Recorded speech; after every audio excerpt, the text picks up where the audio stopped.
Es la mañana. Es radio. Historias de España con Federico Jiménez Los Santos y César Vidal. Cuando pierda todas las partidas, cuando duerma con la soledad. Bueno, pero qué abrigada te veo, Carmen Carbonell. Muy buenos días a todos. La verdad es que llegada esta época ya soy fiel al fular, bufanda o lo que sea para proteger la garganta. Tapabocas, decimos en Aragón. Pues tapabocas también. Sí. Tapabocas lo justo. Eso te iba a decir, porque con esa manía de los políticos de poner un CAC en todas partes, No, o sea, pues... en las regiones, en la nación, ahora en la red. Bueno, estamos con cuidado, buenos. pero siempre diciendo las cosas bien alto, que es lo que nos gusta aquí en Libertad Digital y en Es Radio. Es que esto nos pasa, César Vidal, buenos días. Muy buenos días, Federico. Si nosotros quisiéramos dar marcha atrás, estos no nos dejarían. Sí. Esta generación ya está educada, en fin. Qué tremendo, decía Azaña. Si nosotros ahora nos volviéramos atrás, nos arrastrarían por las calles. Así que dejó que arrastraran a otros. Exactamente, sí, es cierto. Jorge Alcalde, muy buenos días. No deis marcha atrás, que estamos aquí empujando. No estamos por la No, hombre, por supuesto. Bueno, vamos a seguir hablando hoy del régimen de Franco, pero adelántanos en el apartado de ciencias, novedades, inventos. De tecnología, en este caso de tecnología punta para la época, aunque hoy nos parece un poco chistoso esto de punta, el 600. ¿Cuál es el coche que simboliza esa década española? Sin duda el 600. Pero adelanto solo que no debía haber sido el 600 el coche que simbolizara esa época. Había otro coche que tenía en los planes el Ministerio de Industria que fuese el auténtico coche popular español, y luego contaremos por qué no fue ese y sí fue el 600. Se llevó la palma el 600 y desde entonces pues ha convertido en todo un mito. Pues lo que nos Único, ¿no? faltaba, yo recuerdo un nodo, César, en el que ganó, había una competición para ver cuántos cabían en un 600. Sí. Y creo que un año llegaron a 23. ¿23? 23, Madre es mía. imposible Buah. que quepan, cupieron. Sí. O sea, hay todos, El bueno, origen haciendo del yoga. Tetris, de este juego que jugamos ahora fue ese Eso es. precisamente. Cómodos no irían, Encajar desde Oye, pero parece imposible, pues 23. Lo consiguieron. Bueno, Yo recuerdo viajes de infancia en un 600 que cuando recuerdo los que íbamos, no me puedo creer que fuéramos. y más los fuimos, bultos. y Más los bultos, más ¿eh? los bultos. Sí. Sí, recuerdo uno además con un televisor dentro. Madre mía. Mira, También más gente. O sea, yo no recuerdo esos viajes de infancia y sinceramente no me salen las cuentas espaciales, pero sí. Pero sí, íbamos, sí, entró. Sí. entró la muchedumbre en el coche. Bueno, vamos a ver, hoy qué apartado, César, vamos a abordar. En Bueno, esos años azules, ya al final del azulamiento, ¿no? Bueno, quedaba casi una década de azulamiento, pero es verdad que lo que sí se termina, y vamos a verlo hoy, es el aislamiento del régimen. La verdad es que la entrevista de la Azor, que es yo creo que el momento en el que Franco consagra la idea urbi et orbi de que aquí no hay alternativa, es decir, soy yo nada más. Y la prueba es que don Juan se humilla. Viene al Azor y entrega a su hijo como rehén y todo lo demás. Eso fue decisivo y vamos a ver que en muy pocos meses se produjo un cambio que de alguna manera Franco sabía, por lo menos desde el año 46, que se iba a producir. La verdad es que la mayoría de los monárquicos se pasaron en masa a Franco después de la entrevista del Azor, porque claro, lo reinterpretaron en el sentido de que era obvio que Franco era monárquico, que iba a ayudar a la instauración de la monarquía y que por lo tanto tenía su apoyo. Hubo algunas excepciones. Por ejemplo, la duquesa de Valencia, Luisa Narváez, que la detenían de vez en cuando por organizar test monárquicos. Test monárquicos, sí. Mira, qué fino, ¿no? En una reunión en su casa en la que siempre había algún policía informado y se conservan además los informes de los policías y la verdad es que son muy graciosos cuando se leen con el paso del tiempo, llegó a afirmar entonces que Juanito, es decir, el príncipe Juan Carlos, después de las vacaciones no iba a regresar a España. Es decir, esto había sido una debilidad con Juan, pero realmente no iba a regresar a España y que desde luego el acuerdo con los socialistas estaba sellado. Qué visión histórica. Enorme la de la duquesa de Valencia, sí, doña Luisa Narváez. Lógicamente la policía de Franco, que vamos, no es que fuera especialmente destacada, pero con gente como la duquesa de Valencia tampoco la clandestinidad era lo que se supone que tenía que ser, empezaron a tirar del hilo y al final se encontraron con que el único que seguía encabezonado con una restauración monárquica monárquica ya era el general Aranda, el defensor de Oviedo. De manera que el 15 de agosto de 1949 Raimundo Fernández Cuesta fue a ver a Aranda y a decirle que dejara de seguir conspirando, porque a fin de cuentas, si don Juan había hecho lo que había hecho, no iba a ser el más monárquico que el monarca. Y el general se negó, de modo que a los 2 días Franco lo pasó a la reserva. Bueno, no lo pasó por las armas. No, porque tampoco era el estilo de Franco con los suyos. Lo pasó a la reserva, a pesar de lo cual todavía el 28 de octubre del año 49 le dieron un homenaje en Lardi al general Aranda, en fin, celebrando la cercanía de la instauración monárquica, que ya se ve que fue un éxito de ¿Es aproximación. verdad que Aranda y otros militares estuvieron no ya contactados por la embajada inglesa, sino financiados? Bueno, por lo menos contactados sí, por lo menos contactados. Y que pudo haber alguna ayuda a través de la embajada inglesa a círculos monárquicos, eso es indudable. Eso es indudable. Lo que pasa que a esas alturas los británicos ya estaban más que al cabo de la calle. Es decir, de que, vamos, no iba a haber en absoluto una restauración monárquica ni cosa parecida, ¿no? Yo creo que eso sería más año 45, sí, 46. Sí, incluso año 42-43, en plena guerra mundial. Yo creo que a esas alturas todo el mundo sabía lo que había y era cuestión de meses, porque la verdad es que uno examina el mapa en el año 49, entrevista del Azor, etcétera, etcétera, y en esos momentos Franco, en términos internacionales, tiene la ayuda de Argentina desde el año 47, algún árabe que se descuelga por aquí el mismo año 49, como fue Abdullah de Jordania, y eso sí, 2 potencias que, en fin, o se puede decir a lo mejor que son de segundo orden, lo que se quieran, pero que son decisivas en el año 49 porque se colocan inmediatamente todavía más cerca de Franco de lo que habían estado en los años anteriores, y que realmente se dan cuenta también, como se había dado cuenta Franco, de que era cuestión de meses. La primera es el Vaticano. De hecho, en junio de 1949, con gran cabreo del cardenal Segura, todo hay que decirlo, la Santa Sede celebra en Barcelona el Congreso Eucarístico, que fue conocido vulgarmente con el irreverente nombre de la Olimpiada de la Hostia. Bueno, sí. El famoso Congreso Eucarístico... Hay que decir que yo he visto algunas imágenes con las niñas tomando la primera comunión. Impresionante. Miles. Es el antecedente de las bodas de la secta Moon, pero piadoso, se entiende, o de los nuestros. No ha vuelto a ir tanta gente a la iglesia en Cataluña nunca, y mucho menos vestidas con tanto tal, pero fue un fervor absolutamente espectacular. ¿Cómo será la cosa que Franco se pasó 2 semanas en Cataluña, con un éxito de público y crítica inenarrable, que le recibió el abad de Montserrat, a la sazón Escarré, bueno, con un entusiasmo verdaderamente impresionante, como no han recibido luego a Puyol, por ejemplo. Y hay un dato que yo puse en el libro, en la ciudad que fue, Barcelona, años 70, y es que firmó en el libro de honor del Barça. Es cierto. Bueno, los del Barça no se lo ofrecieron de rodillas, pues porque no había costumbre. Porque con Franco no se arrodillaba nadie, las cosas como son. Sí. O sea que siendo pequeñito como era, podría haberlo impuesto y lo hubieran acatado todos. Lo hubieran acatado pero vamos, encantados, sí. Pues sí. Y otros lo jaleaban y pintaban "Viva Francesc Franco".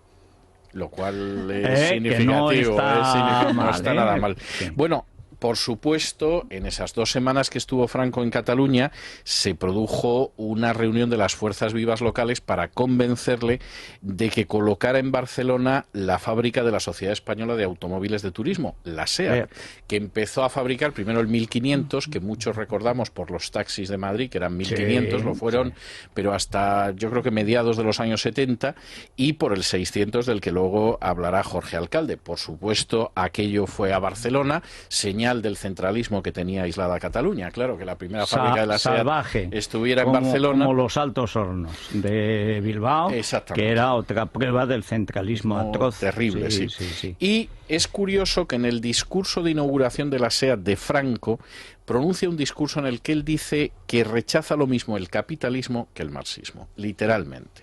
rechazamos lo mismo al capitalismo que al marxismo. Es la frase, y entonces se lanza a hablar de lo social, de la doctrina social de la Iglesia, etcétera.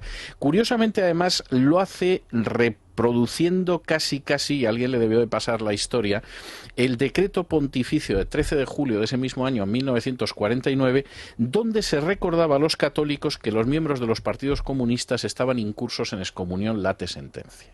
Es decir, por si alguien no lo recordaba Pío XII. Oye, pero en Italia, como de costumbre, como lo que nos recordabas antes a propósito de la libertad de religión, pero en Italia, no, don Camilo y don Pepone. Exactamente, o sea que, en fin, esa era la historia. Fue un año glorioso para Franco, porque aparte del Congreso Eucarístico, además, el 29 de octubre del 49, Franco pronunció su primera lección magistral como doctor honoris causa en la Universidad de Coimbra. Mira. Que resulta que le nombraron doctor honoris causa, y he repasado el discurso de Franco y no tiene desperdicio. Es decir, yo diría que salvo alguna frase, Tojo y Méndez estarían encantados, porque él hace una referencia a la importancia del derecho social, luego dice que la legislación franquista sigue las grandiosas encíclicas de nuestros pontífices. Esta es la parte que Tojo y Méndez no verían con buenos ojos, pero luego la descripción del trabajo, el ataque al capitalismo, etcétera, etcétera, podría encajar perfectamente en cualquier manifiesto de la UGT o de comisiones. En Coimbra, allí es de donde viene Caetano, que fue hombre clave del salazarismo tardío, etcétera. ¿Es de allí? Sí. Es que hay una serie de sitios que en cada país son emblemáticos. Parece que sí. Por ejemplo, en España, Deusto. En el franquismo tardío, Deusto. No eras de Deusto, no eras nadie, salvo que fueras del Opus, etcétera. Pero entonces te aconsejaban pasar por Deusto. Sí. Sí, y aquí en este caso pues era obvio. La verdad es que la defensa del intervencionismo que hace Franco es clarísima. Yo diría que eso explica el hambre que pasó España hasta inicios de los 60, es decir, porque era una política que se empeñaba en ser intervencionista. Pero la verdad es que el aislamiento del régimen se acababa. Ese mismo año 49 la ONU levantó la censura en las relaciones con España. El 18 de enero de 1950 el New York Times dijo que iba a haber un embajador en España, con lo cual era obvio que se había terminado el bloqueo de manera formal, y encima ese año estalló la guerra de Corea, es decir, por si acaso, que ya la cosa estaba más que definida. Franco había jugado bien y había ganado la partida. De hecho, es verdad que en febrero y marzo de 1951 se produjeron algunas huelgas, pero bueno, la huelga de tranvías de Barcelona en absoluto opacaba que el régimen estaba establecido, que había acabado con sus opositores más importantes, como era el caso de Don Juan, lo había neutralizado, y que además el bloqueo internacional se había terminado. Quedaba por reconstruir la economía, porque de hecho la cartilla de racionamiento duró hasta finales de los años 50 y el hambre era una realidad. Y de hecho, cuando el régimen, como veremos en las próximas semanas, acabó desprendiéndose de esa idea de que existía una tercera vía entre el capitalismo y el marxismo, fue cuando el régimen consiguió también que despegara la economía. Pero el régimen como tal se había salvado. Bueno, esto es muy interesante porque hay mucha gente que dice, bueno, entre las infinitas gansadas de las teleseries, que este era el régimen de Hitler y del capitalismo. No, del capitalismo pues ni jamás. de Hitler ni del capitalismo. Pero del capitalismo es peor, porque es que innecesariamente, hay que decir que contradictoriamente, porque Franco defendía la propiedad privada, pero no su desarrollo natural, que es la economía de mercado. Con lo cual ahí había una contradicción, que es lo que paralizaba la economía española. Bueno, él tenía la visión agraria y de cuartel, ¿no? que aparece en la doctrina social de la Iglesia Católica, pero que aparece en Chesterton, y si se me apura en El Señor de los Anillos. Es decir, Tolkien, que también era un católico agrario de estos. Muy franquista. Muy franquista, pues su imagen de la sociedad idílica, ¿cuál es? La comarca. Sí, es decir, la comarca, que es donde viven felices los hobbits, en una economía agraria, autárquica y sin contacto con el mundo exterior. Que hubiera sido el paraíso para Franco. No me extraña que estuvieran entonces tan arraigados los raigones del franquismo en Cataluña y el País Vasco. Naturalmente. Porque en ningún sitio se ha cultivado tanto el apego telúrico ancestral. Recuerdo aquella película, no sé, de principio de los 60, Amalur, Tierra Madre, que era una cosa terrible. Vamos, la ve Leni Riefenstahl y dice, el director es malo, pero la idea es buena. Sí. Bueno, el nacionalsindicalismo era un nacional sindicalismo comarcal, Sí. porque efectivamente hasta la provincia ya era un poco demasiado política, lo natural era la comarca. Yo estudié comarcas todavía en geografía. Claro, O sea, no, yo recuerdo el primer año de también. bachillerato donde mi tormento fue aprenderme todas las comarcas y ciudades Claro. del territorio nacional. Bueno, fíjate, Burgos, la Lora y la Bureba, no Claro. se me ha olvidado. Sí, y León, el páramo con León, la Maragatería con Astorga y el Bierzo con Ponferrada y Villablino. O sea, son Pues, de estas cosas sí, que señor. se te quedan en las neuronas Sí, y señor, te despiertas sí, por la señor. noche empapado de sudor y diciendo Bueno, páramo con León, la Maragatería con Astorga. y tierra del pan, tierra del vino. Exacto. Pero no, es que estas cosas se grababan. Bien, es verdad que ya sabíamos más, que Sí. sabíamos lo mismo que nuestros padres, pero más que nuestros hijos. Bueno, vamos a hacer una nanopausa, o sea, Muy una bien. cosa Sí. rápida. Y nos llegan muchos mensajes de los oyentes y los televidentes a través del 27442. Ya saben que pueden participar en esta tertulia escribiendo LD y su opinión, y que por 1,42 € se va incluido. Pues nos llegan sus comentarios. Por ejemplo, hay algunos que recuerdan que ayer se retiró la última estatua franquista de Barcelona. Franquista no, será de Franco, porque franquistas hay muchas de Juan Carlos que no creo que se hayan retirado. Pues la de Franco se retiró ayer. Y otro que dice Francesc Franco, pero el catalán no estaba prohibidísimo y perseguidísimo en aquel Sí, entonces. Ya vimos que no. Sí, ya. Por eso estudiaron en unos colegios de lengua catalana los líderes del nacionalismo. Ya quisieran ahora los castellanohablantes tener el mismo trato que los catalanohablantes en la Osagarra dictadura. estrenó en catalán, como vimos, antes de las Navidades. Y todas las Navidades el pesebre. Sí. Esto es inmortal.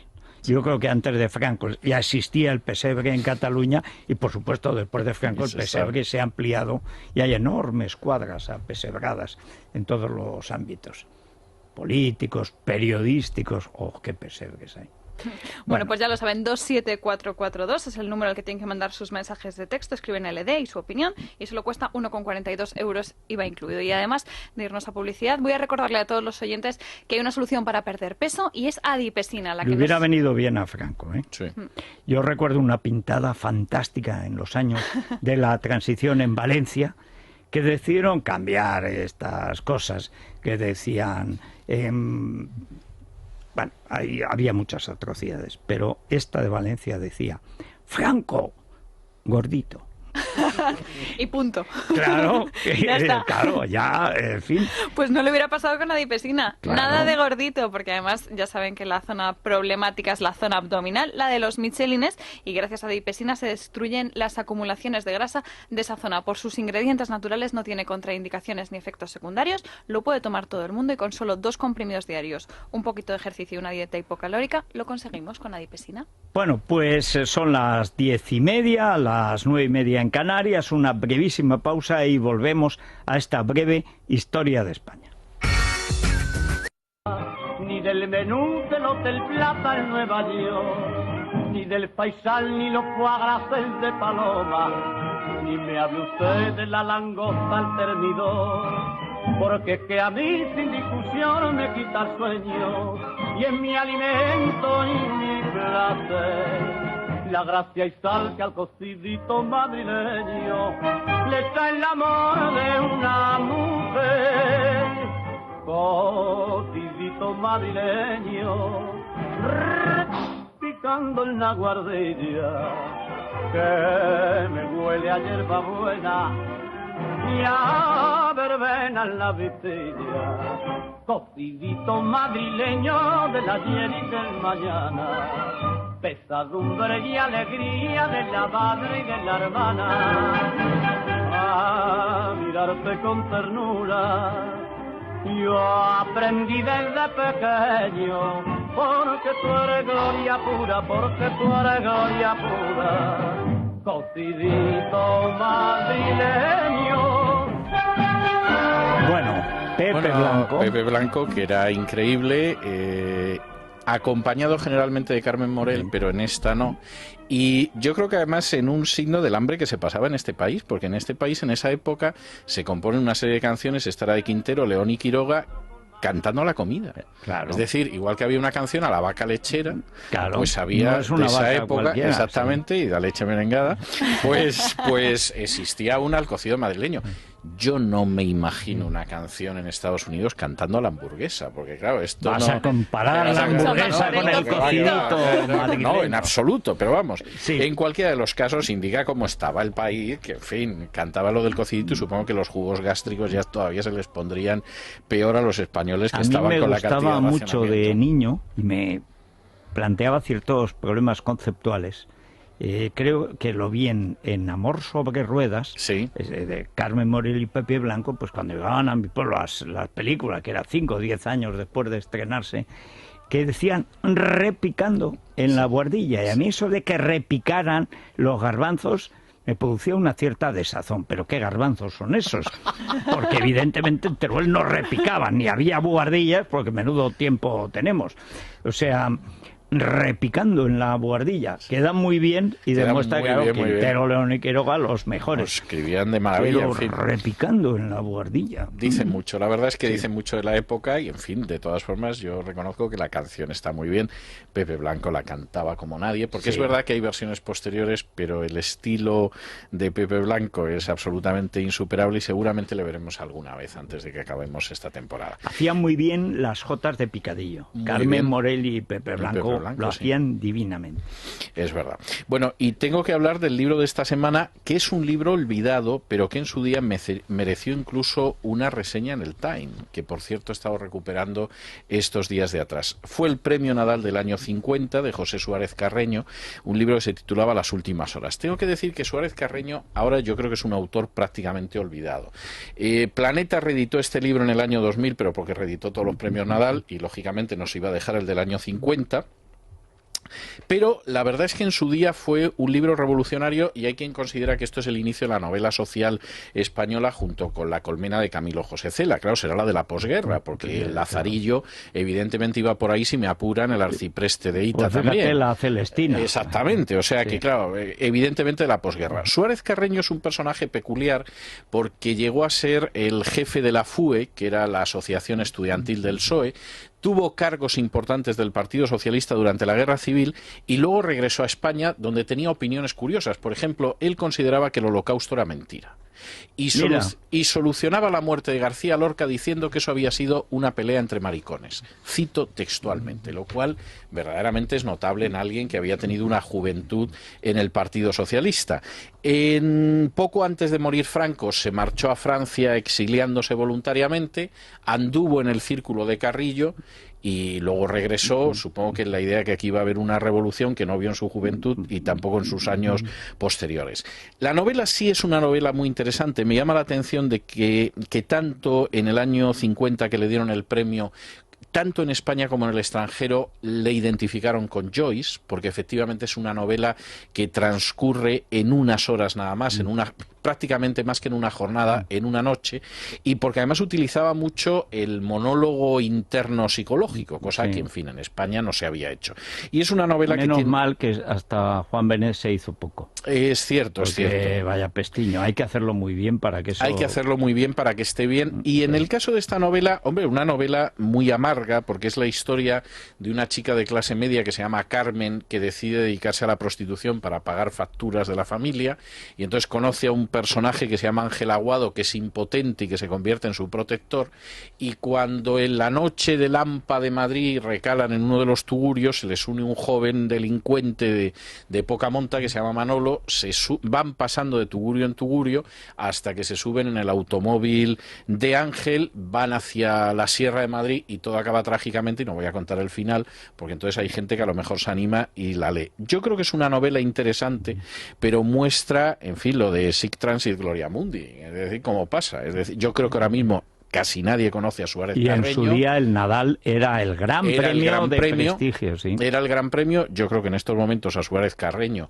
salvo especialistas, no lo recuerda nadie. En Iberlibro, quizás, ¿no? En Iberlibro se encuentra con seguridad, y también en la Casa del Libro, porque está la colección esa de los Nadal, y todavía se encuentra la edición del año 2000, y Las últimas horas no la ha leído nadie, pero sigue siendo interesante, e insisto, es curioso que yo releyendo la reseña del Time sobre el libro, dice hay dos grandes novelas españolas que se han traducido en los últimos tiempos en Estados Unidos, se han publicado en Estados Unidos, y dice, la primera ha sido de Camilo José Cela y la segunda de José Suárez Carreño. Y viene una recensión muy amplia del libro. Bueno, curiosamente Camilo José Cela llegó a Nobel, seguramente porque, entre otras cosas, como él decía, el que aguanta gana, y de Suárez Carreño yo creo que, salvo los especialistas, ya no se acuerda nadie.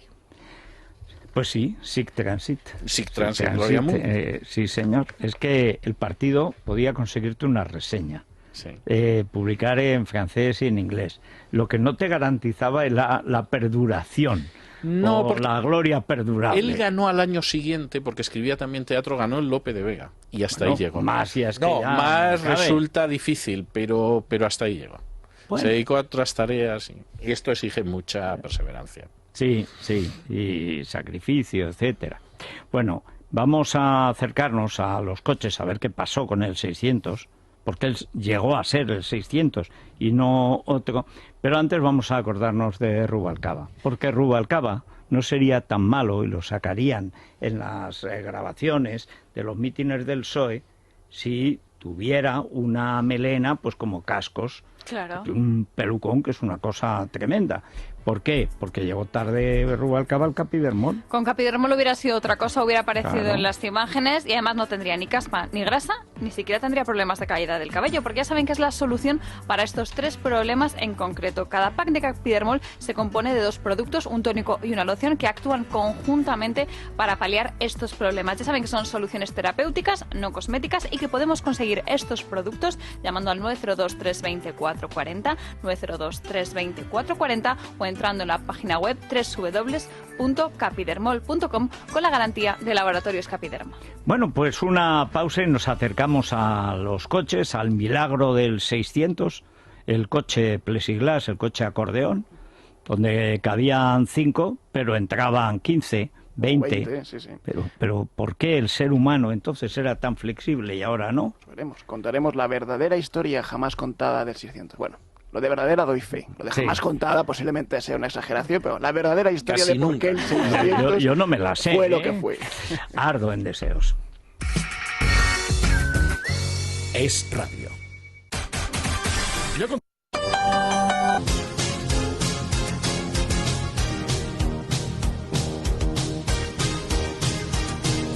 Bueno, tengo que agradecerles a los oyentes que nos acaban de enviar, uno de ellos, una placa en catalán del año 64, dándole las gracias a Francesc Franco, bueno, y a Jordi Vigón, Suero Díaz, ¿no? Y a que era ministro, y algunos más, por la retrocesión del canal de Urgel a los regantes. Nos cuenta que además es una placa que está en Lérida, cerca de las localidades de Penelles y Castellserà. Castellserà. Castellserà. Claro. Disculpen mi que catalán. es igual que no, es muy parecido el Castellseràs de Teruel, que hablan el chapurreado y ha evolucionado de otra manera distinta. Pero 64. Placa, pero qué placa. Ahora, ¿qué hacen ahora los distinguidos antifranquistas retrospectivos? La rompen porque es de Franco o la conservan porque es catalán. ¿Qué decisión? La romperán. La foto está ahí, hombre. háganlo. Ahí está, de Ya la momento, foto está. según nos El cuenta... documento ya permanecerá. Lo sacaremos en libertad digital de un momento a otro, porque de verdad es que no es una plaquita, es un pedazo de mármol que tiembla el misterio.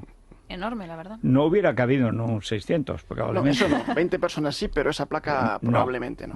El 600, la historia oficial, bueno, la historia que viene en los libros nos cuenta efectivamente que el 7 de junio de 1949 nace la Sociedad Española de Automóviles Turismo, la SEAT. Sí. Y nace como una pretensión conjunta del INI, del Instituto Nacional de Industria, algunos bancos españoles y un pequeño capital que ponía Fiat, que era Fiat. el equivalente italiano. El Y origen además lo italiano. que ahora dirían los cursis, el know-how. El know-how, Sí, el conocimiento, sí, sí. los planos, la ingeniería, la tecnología italiana, para fabricar, en primer momento, el 1400, que fue el primer coche que sacó a la venta SEAT, con ese nombre. Pero Los realmente, taxis el que taxi era el decía 1500, César, el más grande, claro, y el 1400 que vino el más inmediatamente doméstico, después, eso es. sí. Pero anteriormente, en el 22 de junio de 1940, pues nada, un poquito después de haber acabado la guerra, ya hubo un grupo de empresarios liderados por el Banco Urquijo, que se unió también a parte del capital del Banco Hispanoamericano, del Español de Crédito, del Banco de Aragón, algunos empresarios privados que se dieron cuenta de que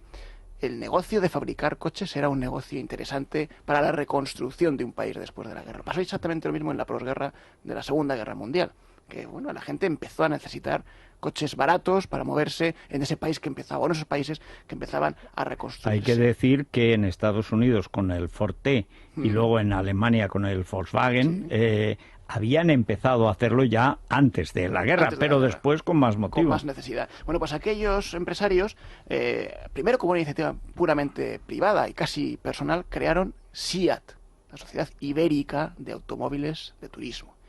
Y compraron a Fiat. Fiat tenía el 25% del accionariado de esa compañía, de SIAT. Compraron los planos y la tecnología para construir el Fiat 1100 en España, que era realmente el coche que estaba condenado a ser el vehículo popular de las clases medias españolas y que se iba a vender a un precio barato, a unos 50.000 pesetas de la época, pues a todos los ciudadanos que necesitasen un coche rápidamente para poder moverse por las ciudades. Pero el problema es que el INI y el Ministerio de Industria no permitieron esta operación, que les pareció contraria a las leyes nacionales y al interés nacional. A pesar de que existe un decreto, un proyecto de decreto que convertía a SIAT en empresa de interés nacional, era necesario reconstruir el país y por lo tanto también construir coches, pero se produjo un conflicto de intereses gravísimo entre el ministro de Industria de la época, Demetrio Carceller, y el presidente del INI, que bueno, pues terminó ganando el ministerio, y el ministerio paralizó aquel prototipo de 1100, paralizó la fundación de SIAT y dejó en stand-by, dejó paralizado durante unos años la posibilidad de que se construyese un coche puramente español. Casi una década, porque realmente no fue hasta 1949 cuando precisamente, pues al calor de las nuevas situaciones políticas que nos cuenta César cada mañana, cuando España Franco tuvo que dar algunos pequeños síntomas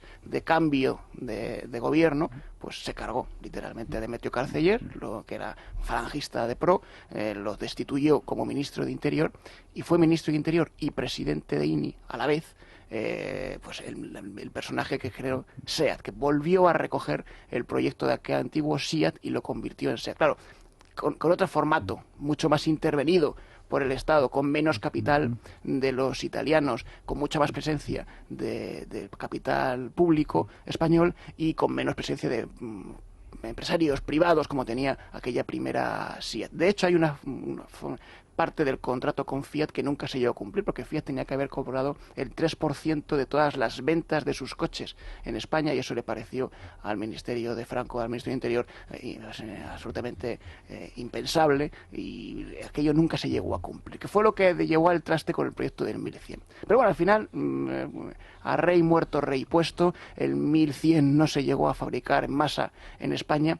Sí se fabricó el SEAT 1400, que fue el primer modelo que fabricó SEAT en España, y en 1955, ya en el Salón de Ginebra, se presentó ese modelo de SEAT, de Fiat 600, de ese coche con forma redondeada, aerodinámico, claro, aerodinámico para la época, pero realmente... Bueno, dinámico, vale, aero, aquello no podía despegar nunca, y menos en aquellas carreteras. No, pero realmente estaba pensado con cierto interés aerodinámico para la tecnología. Tenía un precedente, el Fiat 500. El 500, que era más pequeño, pero tenía una virtud, primero, que era mucho más redondeado, que tenía el motor atrás, por primera vez aparecía el motor atrás en un coche doméstico, en un coche popular, y que había sido diseñado por Pininfarina. Pininfarina era el diseñador de coches de Fiat, el rey de los diseñadores de Fiat de la época. Diseñaba no solamente coches populares, sino que diseñó coches exclusivos para reyes de toda Europa, para Liz Taylor, para magnates árabes, diseñaba los coches más exquisitos de la época, y fue el diseñador de SEAT 600. Y este Pininfarina llegó a reconocer, antes de morir, que el diseño que más orgulloso se encontraba era precisamente del 600, porque resolvía aerodinámicamente un problema de ventilación que es muy típico de los coches de la época que llevaban el motor atrás. Claro, la refrigeración del motor es muy complicada cuando no tienes una toma de aire directa en el frontal. El SEAT 600, precisamente por ser redondeado, permitía que el aire girase alrededor del coche, pasase por encima, por el techo del coche, y a través de una trampilla que los que hayan tenido un 600, que son pues la mitad de los españoles, reconocerán que se abría en la parte de atrás, esa trampilla permitía refrigerar el motor y resolver algunos problemas de ventilación. De manera que, aunque ha pasado a la historia el 600 como un coche mal ventilado, y que era el principal problema que tenía este coche, que se calentaba muchísimo, no es cierto. Lo que pasa es que se utilizaba mal, según dicen los técnicos. Hombre, ¿cómo se va a utilizar bien si entraban 20? Claro, es que se sobrecargaba. Se llenaba de gente, de objetos, de televisores, como nos decía antes César Vidal.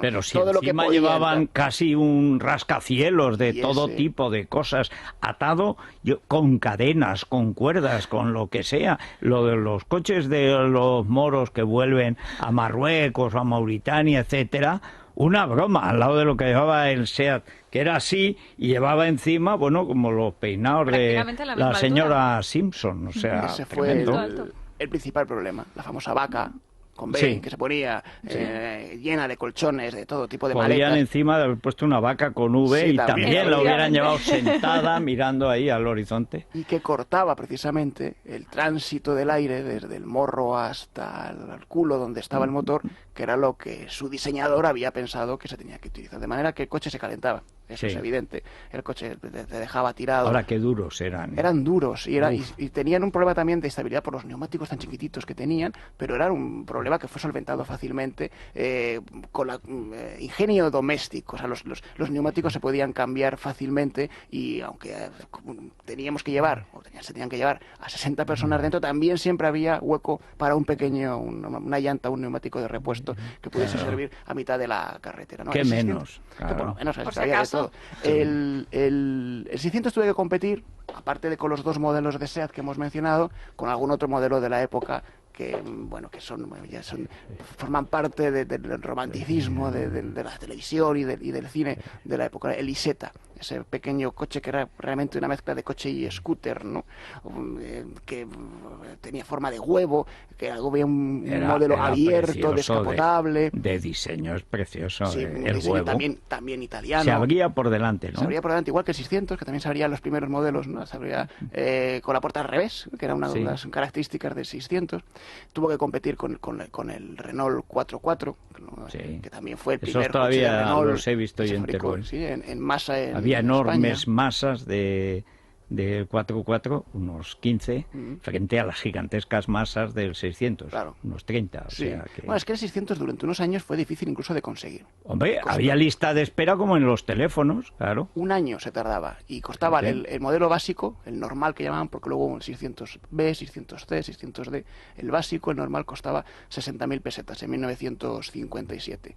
Y aún así era muy difícil de conseguir y siempre se podía acudir al plan B para encontrar un 600 que era a base de adquirirlo con ciertos extras, entre comillas, es decir, que ya se ponía en 70.000, en 75.000 pesetas, pues pasabas a... Y decían, es un 600 preparado, sí.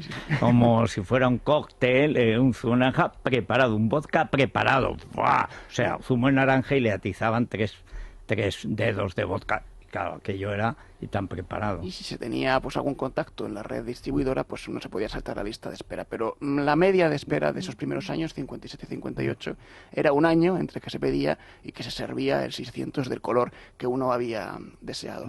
Y por supuesto, junto a 600 aparecieron estos pequeños scooters que circulaban a 70 kilómetros por hora, consumían muy poco. Y antes que el 600, pero compartiendo escenario con él en las carreteras españolas, el que realmente motorizó a la clase media española no fue un coche, fue una moto, fue la Vespa de Piaggio, que llegó también en los años 50 y que permitía algo que hasta entonces ninguna otra motocicleta había conseguido. Y es que uno pudiese ir vestido de traje y corbata y no mancharse, porque podía poner los pies encima de esa carcasa, ese chasis casi parecido al de un coche chiquitito, y podía llegar muy digno a su trabajo o a la fiesta a la que iba, a pesar de haberse recorrido varios kilómetros en motocicleta. La Vespa, una cosa sensacional, ¿eh?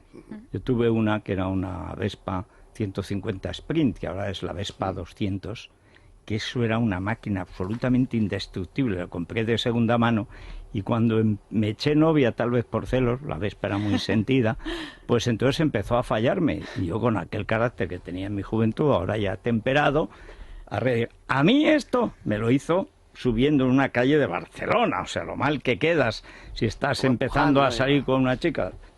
Cogí las llaves, flash, a la primera alcantarilla.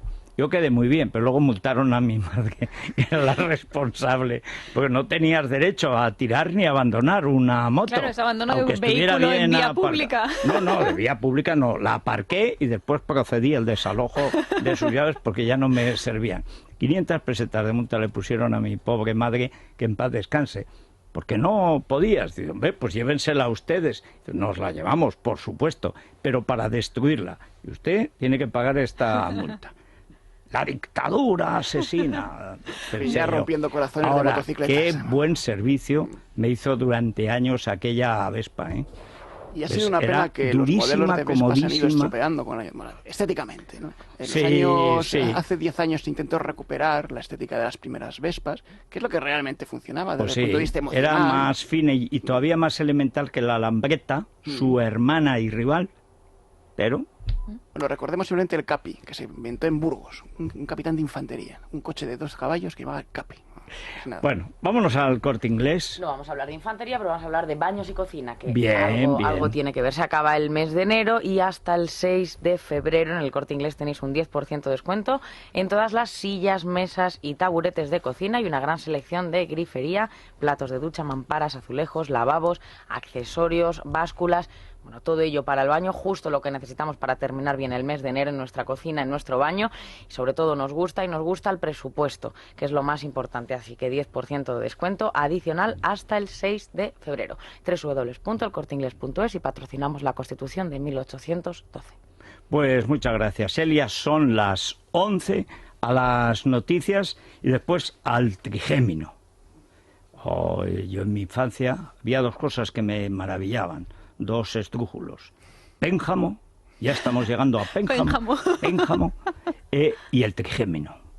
Ya me está tocando el trigémino. Es que muy sensible el trigémino. Doloroso. Yo decía, ¿pero qué será el trigémino?